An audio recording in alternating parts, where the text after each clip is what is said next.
I don't know what it is, but I feel like there's something Church of Baltimore is supposed to be connected to you somehow.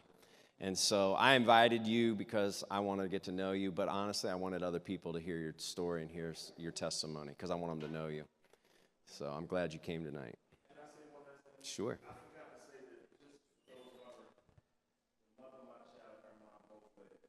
Oh, yeah. Yeah.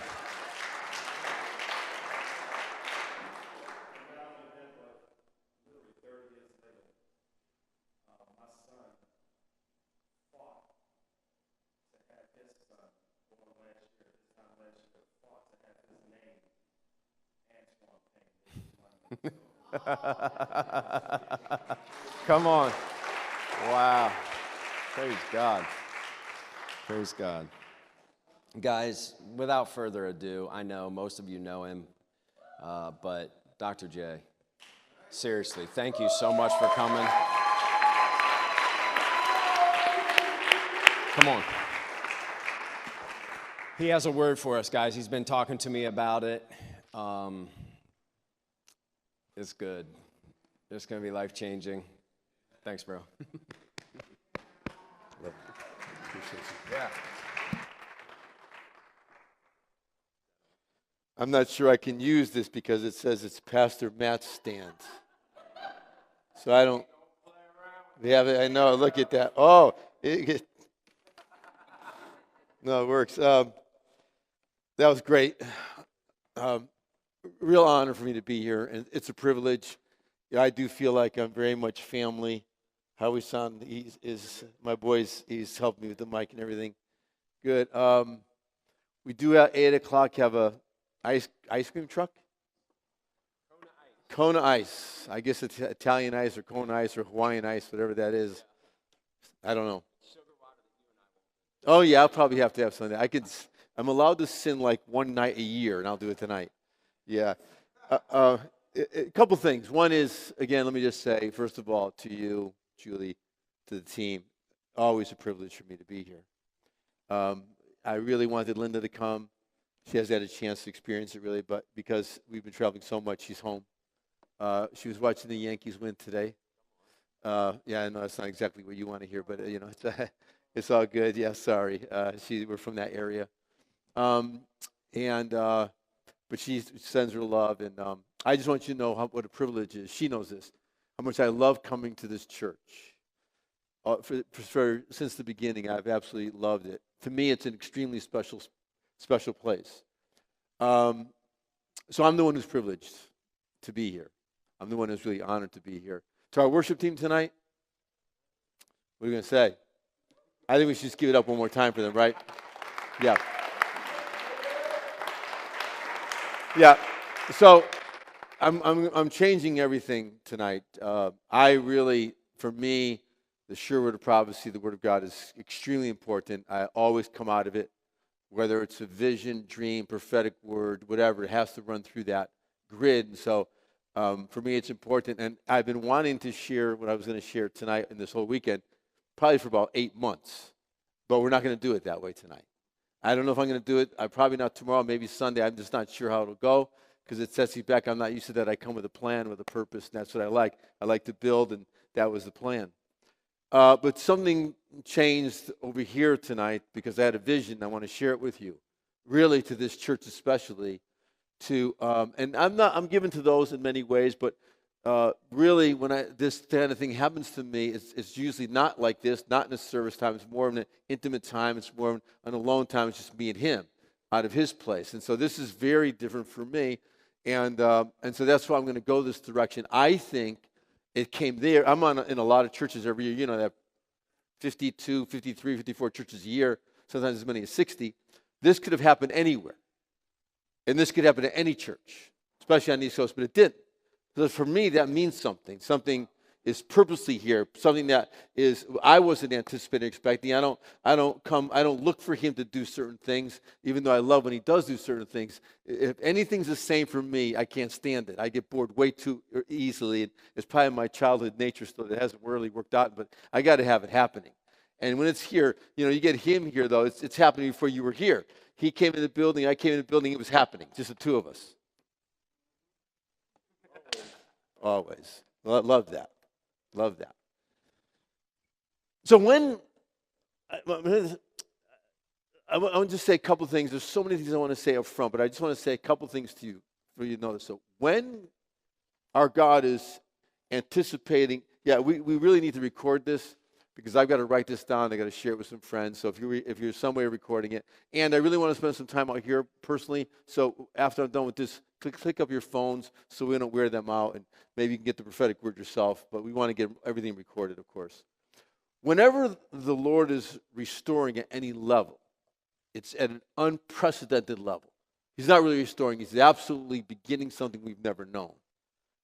What happens then is there's an enlarging of the prophetic word out of the scriptures and the prophetic voice out of the written word, the written prophetic word. Paul will say it this way at this little church, in this little synagogue he'll be in. He'll still really be Saul. He'll stand up, and first time I read it, I thought, that's interesting. He said, though the prophets are read every Sabbath, the voice of the prophets is not heard. And so there's a voice within the written prophets, especially in restoration. The prophets working with the builders, something we have never known, really, in our lifetime.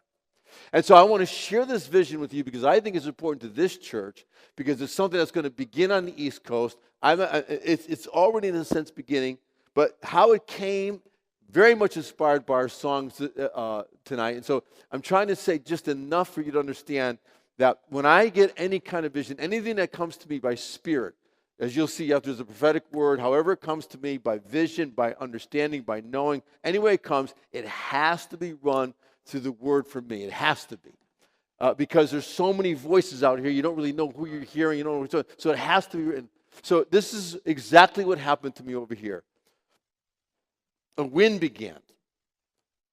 And in the wind began to blow across our nation. The wind and the 2,000 shade are going to be very important. A wind began to blow all the way down from Maine to the corners of Florida, but primarily it started within, I would love to know from the edge of Maine to the Keys, what's the central part. It's probably the Maryland, Virginia area, but at the same time, simultaneously, it began to move across our nation. But in the wind was fire. Wind and fire moving across at the same time. Now, I never ask him why. I don't need reasons for him doing something, not me.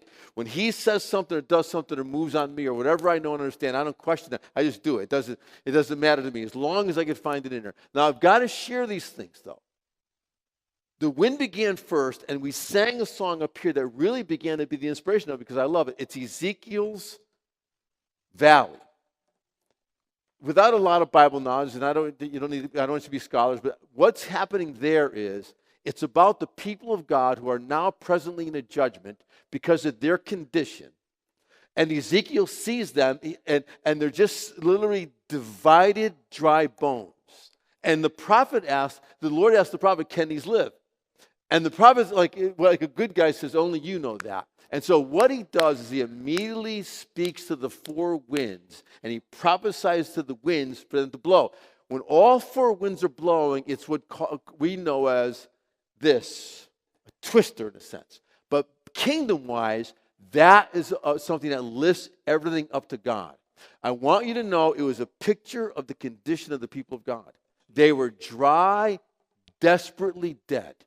And we are living in a time period when we are slowly becoming that very thing. Now, I'm very pro-church, you know that. I'm not anti-church. I don't have an anti-spirit at all, really, at all. I just don't. So this is not negative. For me, this is extremely positive. But I've got to set context to the wind because there's a lot of winds. There's 13 different winds. Again, I don't want to go through all this. There's one that's even a still wind. I don't know what that is. How can a wind be still and be called a wind? But it's a still wind.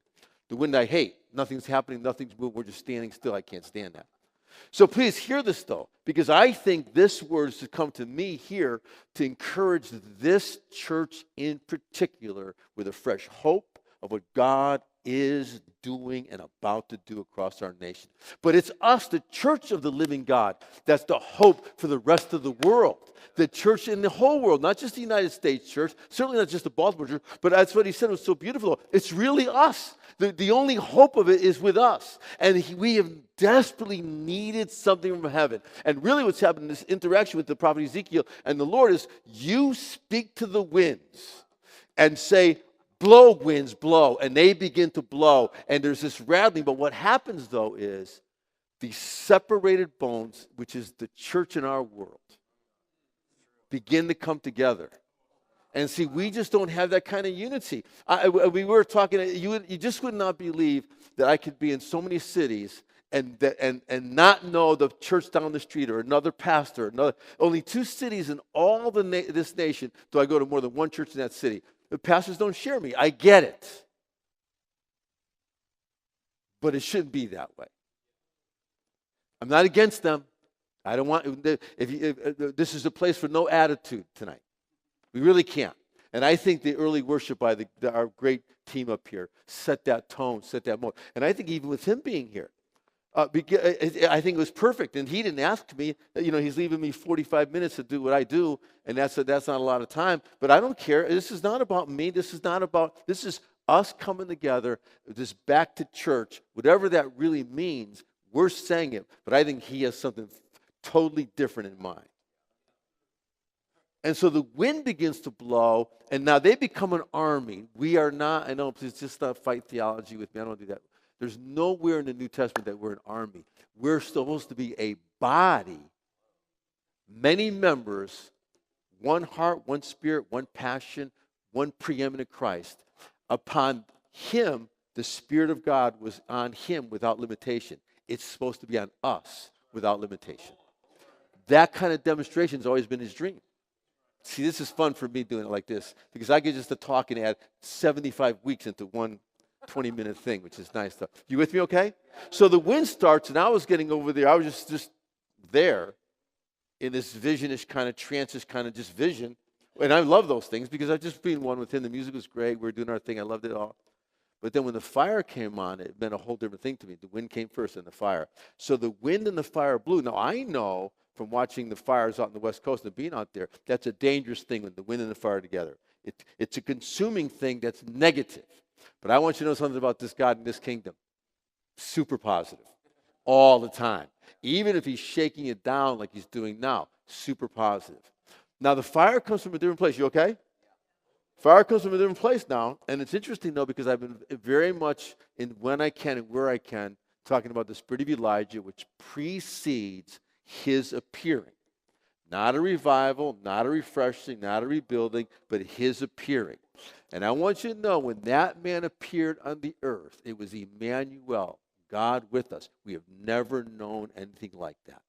It wasn't supposed to be the end of it. That was supposed to be the beginning of it. And we're to have a dimension of God I only know by study, research, passion, and travail. I certainly have never seen it, never noticed it. I don't really like our natural history. I'm more of a Bible history guy. But even in our Bible history, we've never had it before. I believe it's his exact intent. God with us in such a way, I don't care who gathers in Washington, D.C., he's undeniable. He's here. Or Albany. What's the capital of Maryland? Annapolis. Hartford for there. Tallahassee for Florida. What is it? Oakland, Anaheim, California? I don't know what it is. I'm not big on that. Sorry. I'm not that kind of. We need more scholars. Either way, what I'm saying is I don't care what the state says they are or what they say they're not. They cannot deny. That's what I'm talking about. When that man came to the earth is still affected by that man. Still, to this day. Revivals have come and gone. Great men have come and gone. We don't need great men. That's why this guy knows nothing but a clay pot, baby. We might put Dr. J up there. I might have a few PhDs. People might thank me. I'm glad. I appreciate it. I appreciate that people love me. I'm glad that I could be a part. But the truth is, though, clay pot. No different than you. We have a treasure in us. That's the idea. That's the idea. I know that. We might work it out. We might cut the hair, shave the hair, grow the hair long. If I could have dreads, I would. Oh, baby, they'd be all over the place. When I move, it'd be like, now I move, it's nothing. Even when the wind's blowing hard, nothing happens here. I've tried. I stuck my head out in a hurricane going across Florida. I went out there. I said, Linda, is anything moving? No, not even your eyebrows. Okay, well, forget that. All right, back to this. You with me, okay? This is a present thing. So the fire is very important, though, because it's this end of this 3.5 years drought. Again, so key text. 42 months, which is always the number for a generation. It's the end of it. Elijah says to Ahab, gather all the prophets, 450 prophets of Baal, 400 prophets of the God. 950 men are standing, just him. You know the story. You cry out to your God, but build an altar, but don't put fire on it. You cry out to your God. So they go all day long. Elijah's kind of a wise guy. He's teasing them. So Elijah is now from morning till night. Elijah calls the people over. The people can't, not Syria, not Lebanon, not Assyria, not Egypt. No, the people of God. He said to them, listen, if Baal is God, serve him. If God is the Lord, serve him. And they were silent. So he brought them together. You cannot make it. You cannot decide. Okay, here's what we're going to do. So he repairs the broken altar, which is very key because in this thing, that's why this man was here. He is absolutely restoring one generation to another generation. No question about it. I grew up with an attitude toward my father's generation. He had to deal with me. We're going to repair all the old breaches, all the old failures before we can move forward. It's happening. So then what he does is he builds an altar, he just gets it all together. Then he fills it with water. I don't want to get into all the water. The numbers are absolutely beautiful. And you know the story. He calls up to heaven. He cries out to his God. And now, I'm thinking, I think the fire should consume these prophets. But it doesn't, though. It consumes the altar.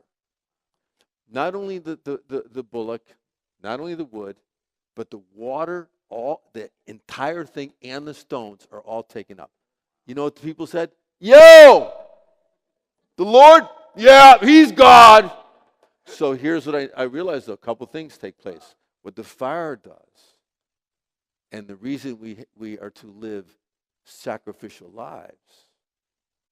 Sometimes I wonder, if I was going to sacrifice to Lynn, I'm kind of looking for a reward for it. I'm like, what's the really value of sacrifice? Now I realize Jesus, something about him, the dude was consumed. He wasn't raging fire or strange fire, but even the disciples, you remember that first time he cleansed the temple?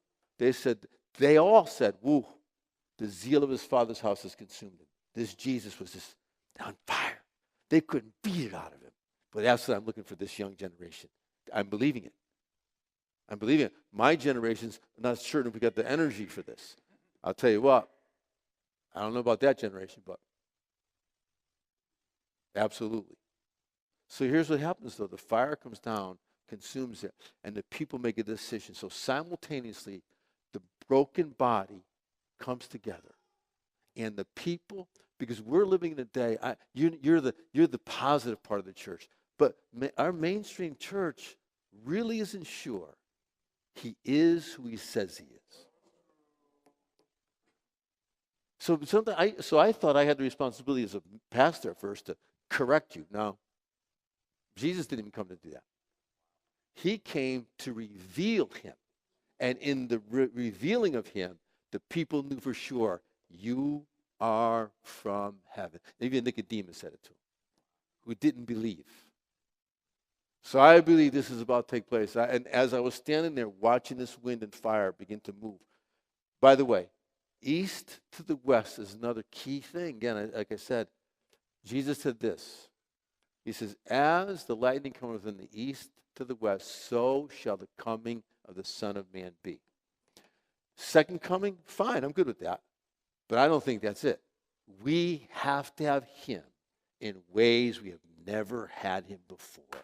I certainly know that. So this comes across, and as I looked across our nation, it didn't take much because I've been living in our nation for now my 68 years, but the last 45 I've been doing this. 48 more than now. Is our nation is desperately in a drought, desperately in a famine, and it's not the world's issue, it's our issue. But we can't, we need something from him. Me too. You know, probably sometimes people say, well, Dr. J, you know, yes, of course I've got this love and passion, but I've got a son and a daughter. I've got 6 grandchildren. I have 2 great-grandchildren now. I look into their eyes. They love Linda and I. And they love everything about us. Our lost family want us at the party because we bring this new wine. They don't say it that way. Yeah, because this is how we live, right? I mean, are there areas of my life that suck? I could say suck in Baltimore, right? I can't say it too much more south. It's stuff in my life is terrible. It's not. This is not. Let me say it this way. This is not what I was expecting. I never thought we would be here. Ever. Not with what I was dreaming, not what I knew, not what I've said prophetically, not what I've heard my whole life. So I've had to find out what is going on. Is he mad at the world? He loves the world. He loves us even more. So this is an issue of him being upset. Well, shut heaven's door, Jesus. Yeah, I know, but we said we're going to save him. I'm sick of them. Shut the door. Let this generation die off and we'll work with the next one. No. He's never been that way. No. So I'm saying this. Get ready, get ready, get ready, get ready, get ready, get ready, get ready. This is not something that's going to be at the end of our lives or end of our death. I'm just telling you, this is something that he's in the sense beginning to let the wind rise. We have the fire coming, and he's going to move from this end of the country, which covers D.C. all the way up. I believe in being part of our system. There's so many things I want to say to you tonight out of the prophet Isaiah's life. My phone is blowing up with every conspiracy theory that could ever come. Every single day. My prophetic friends are the worst. Here's this video. This is going on. This is going on. They're building something in the center of the earth. There's aliens. I got this beautiful button on my phone. Delete, delete, delete. And the Lord, I don't know if I'll preach this Sunday, but the Lord says to Ezekiel, I'd probably say it, do not get involved in their conspiracies. Do not let their fear be your fear. Do not be afraid. This is what I really wanted to say tonight. So much out of it, I can't even go there. He said, let the Lord be your fear. And let the Lord be your dread. 2 key words. I'm going to stop. And then I'm going to change gears and move out here, though. The word fear there, it's different than the one he uses. It means awe. Let the Lord be your.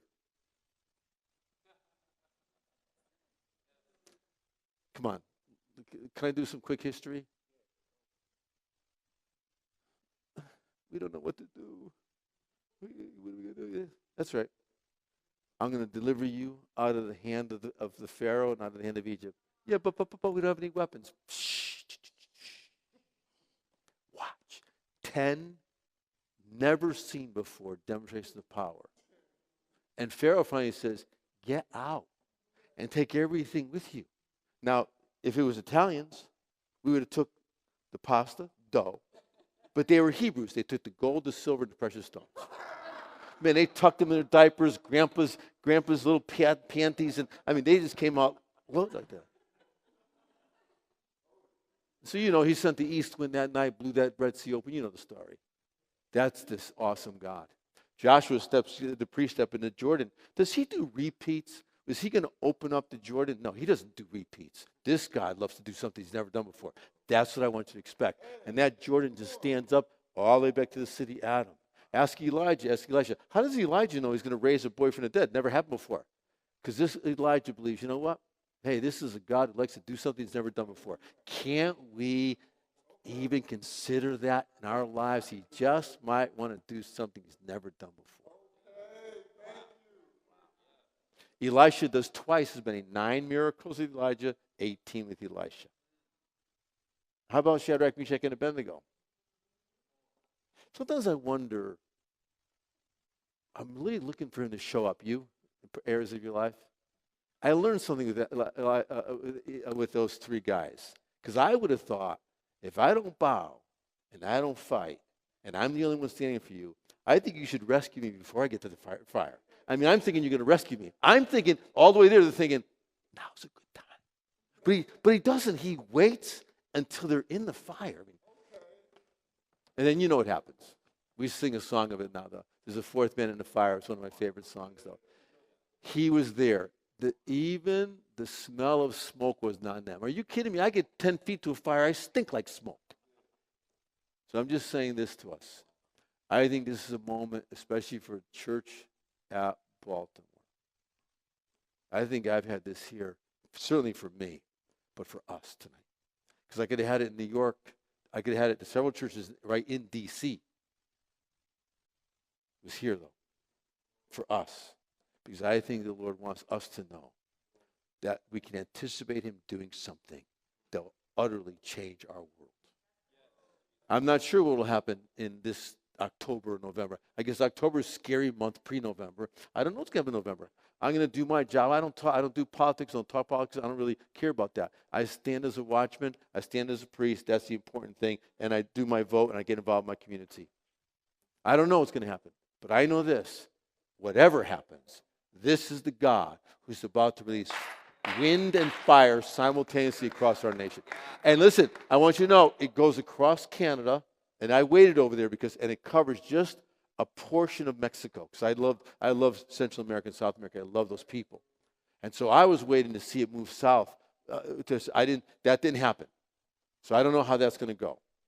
But I think this needed to be shared. I don't like doing this. This is very difficult for me to change the plan. I don't do it well. And I didn't wrestle with it over there, but I just thought, you know what, I'm just going to go this way. This is really relaxing for me. Zero pressure like this. I'm just talking. It's really nice. And then after Antoine shared too, I just thought, yeah, why not?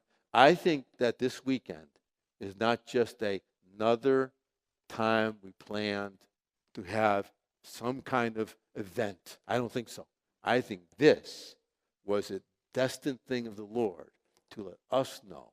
I'm stoked about it because I live by every word that comes out of his mouth, man. I do. I love everything he's written, but boy, when he's talking out of the written, well, I get like all kinds of, I get kitty like you, like when Linda says to me, "Hey, honey," I'm like, "Oh, yeah." I say more like this, "Yeah, baby, what up?" But inside, "Oh, yeah." You all right? So, Father, I'm just before I change gears here. But I'm a little bit surprised right now. I'm a little bit awed. I'm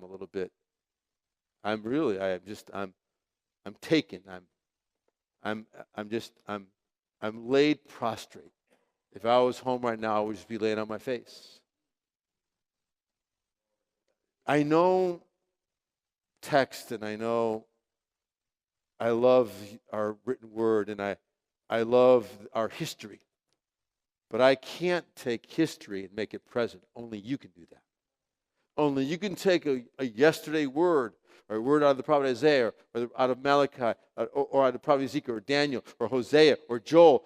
That's a historical record of an event that happened with them. Only you can make it a present truth. Only you can do it. And I certainly live for it. And I know you love to speak present. I know that. So, Lord, I thank you that you have been hearing our prayer. You're sensitive to our travail, our concern, our cry.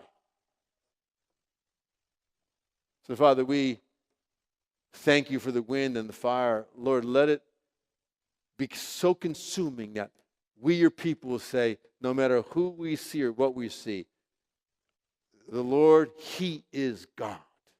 And let the division and the brokenness and the dryness and the desperation of Ezekiel's valley, hopeless, lifeless, Lord, let that wind transform us. Let there be a sound of rattling like we've never heard before. That bone will come to his bone. You'll join us again, once again, to our brothers, even as you did here with Antoine, Pastor Matt, just as you did with the two of them. So, Father, I thank you for that.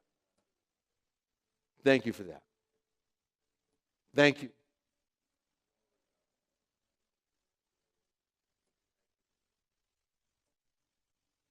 Thank you.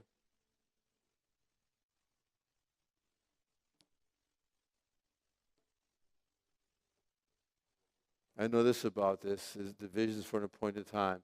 And I love the rest of the phrase like this, but though it tarry, wait for it. It's out of Hebrews chapter 10. It will surely come. Thank you. It's a truth about it.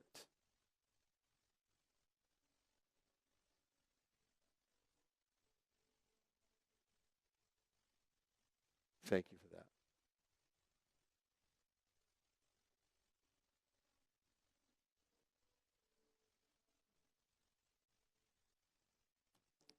Thank you.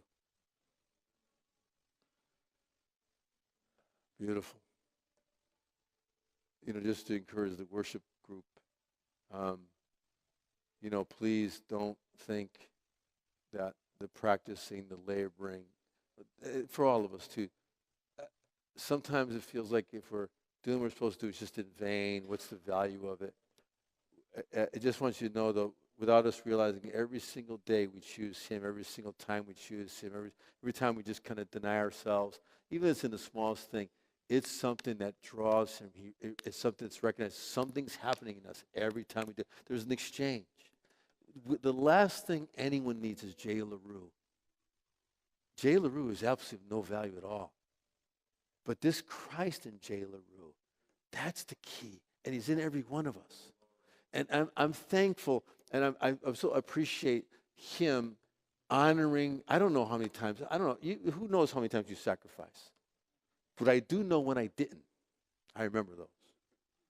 Well, I didn't like her. Linda had an attitude. I didn't feel like it. Nobody thanked me for it. Nobody appreciates it. I realize, though, now really serving one person. And He ultimately is the rewarder of it. So we're at the slush truck is probably out there. We're right about 2 minutes. Kona slush truck or whatever the ice truck. Sorry, I don't mean that in a bad way. On the Italian side, we get this slush is kind of like Italian ice. So I apologize for that. Yeah, it's really offensive. I do want to encourage you though before we go, okay? Because in case I don't see you anymore. So can you record on that? Why don't you do that? It's being recorded. Okay, so we can just pass it on to him. So, obviously I heard everything you said, though, but this is before that, just when we met over here. One of my favorite characters in the Bible, and this is the first time we've met Anton, but for me, the Bible characters, all that, I really prefer prophesying out of the book to people. I just tend to do that, if I mostly. But Nehemiah becomes one of my favorite characters because he's really nobody. But he's really somebody because he is the king's cupbearer. He has really made a decision that his life belongs to the king. It really sets the stage for what's about to take place in his life, and I'm sure you know it. But he is going to have this thing in him to see the rebuilding of the walls. He has this thing in him, how broken his people are. And when Hananiah comes, Nehemiah will ask him, how did those in Jerusalem fare? And he says, they're destitute. This man could say, well, I'm glad I don't live there. He immediately mourns and cries and fasts, and his prayer is fantastic because there's something in his heart. And I want to tell you what it is because it's revealed in his name. His father's name, Halkali, means disturbed of Jehovah. Nehemiah's name means comfort of Jehovah. And I understand this, though, because there's a part of me that's disturbed by the condition of our world, the condition of our lives, the condition of the church. But there's a part of me that's comforted, so I live in both places. If you're comforted, you can care less about San Francisco or Miami or Iran or Iraq or China. We don't live there. Who cares about what's going on in Detroit? Because I do, though. But if you're disturbed and you're mad at everybody, it's your fault. It's elders. It's black and white. It just fights you. No. When you have both of them, you have this Nehemiah, and that's what the Lord's built in you. Because of the decision to become his cupbearer, that your life is given to the king. That's what happened. You know that I have to explain cupbearer to you. That man lived every day for the life and the reputation of the king. He didn't have to fight people, but his life was given to the king. And that was a decision that you made. You set it up here beautifully, though. But I want you to know, my brother, even though it seems like you haven't found a place to fit, it just seems like certain churches accommodate you to a point, and certain places seem accommodating, but they just never seem to be able to have a place for you to fit in, who you really belong to. Almost like I feel like sometimes I'm somebody who doesn't have a home. I don't have a people group. But I want you to know, my brother, the Lord's changing that because He's made you a builder of mankind. In truth, though, every one of us need to be planted in church. I still love church. I still love sitting and hear the word. But you were built for the streets, and that's where He'll have you, in the streets. He wants the business world to grow huge so that you can build houses of restitution, houses of rebuilding, houses of broken families, houses of divorce, houses of abused.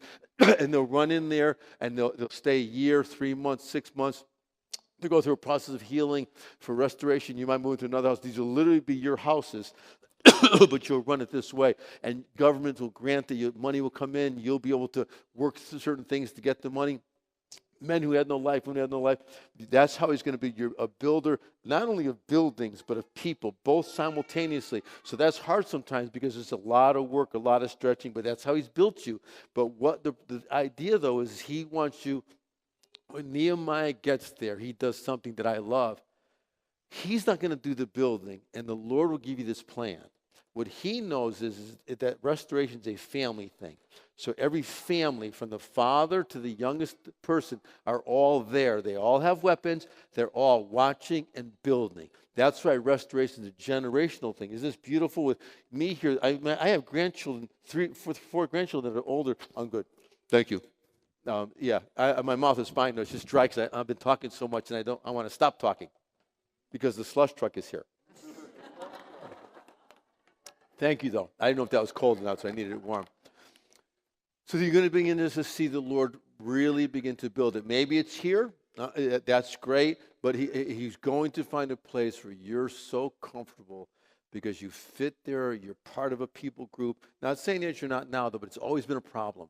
It just doesn't feel like you fit, and they want a portion of you and not all of you. And really what's taking place here tonight was that this people fell in love with you, all of you, past, present, and now the future of where the Lord's going to take you. But He wants to continue to increase your money. He's going to give you relationships with bankers, people of finance, people that will begin to understand the story and really build a better plan than you have. Like any architect would architect a house and bring it to the bank and let them see it. That's what he wants to do, so that, because that's how they work. He's going to give you the plan. Nehemiah had the plan inside of him. He said, I didn't tell anybody it was in my heart. And so what's in your heart, the Lord's going to be able to get you to put in a plan so that you'll be able to architecturally say, this is what we're going to do. This is the plan of how we're doing it, and this is how it'll take it. It's there. But the Lord's going to help you with that and bring people to help you so that we can expand this thing. Because the truth is, though, Nehemiah never touched a brick. And you're going to see the Lord relieve you of some of the hands-on stuff so you don't have to be working so hard at it. And that it'll begin to release you and all of that. Yeah. Yeah.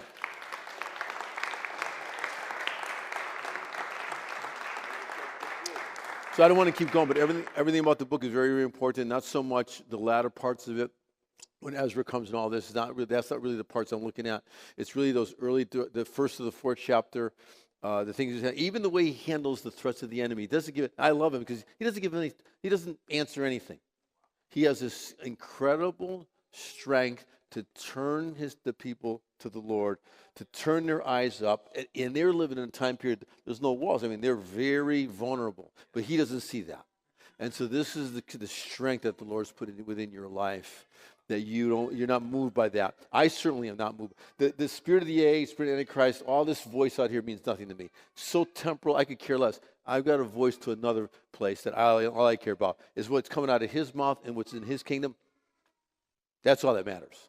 And so this is the very thing the Lord's doing with you. But the plans is necessary because to articulate what's always been in here. So it'll help you do it and bring people to help you do it. Amen.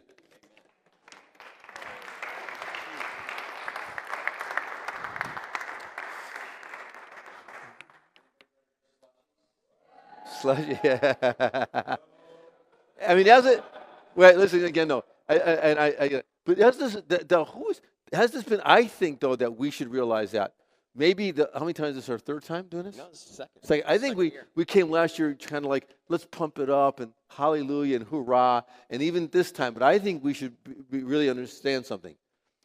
This will never be the same again.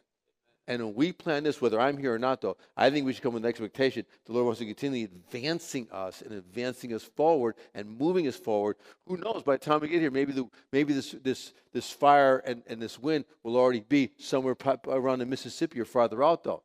Hey, I think we can anticipate it. I think we should. I know this, though, as I said already. This could have happened to me at my home, which happens mostly there. It could have been at other churches, bigger churches than this one. Oh yeah, and some churches have actually cooler people than you, which would be hard to believe. I mean, that's hard to believe, wouldn't it? It's hard to believe. Multicultural, which I gotta have. I looked at him and I said, if I didn't have Latino and African American people, I don't know if I'd ever go to church. I got to have that. I can't be in that. Like my skin, like so tight. If I try to run, it's going to split somewhere. But he chose to do it here, so I'm honored that he would do it with me. Doesn't mean I'm not going to write a book, get on TV. If they want me to, I'll tell them. But I'll still tell them, no, Jay LaRue. Worthless. Even though some may not think so. Jesus,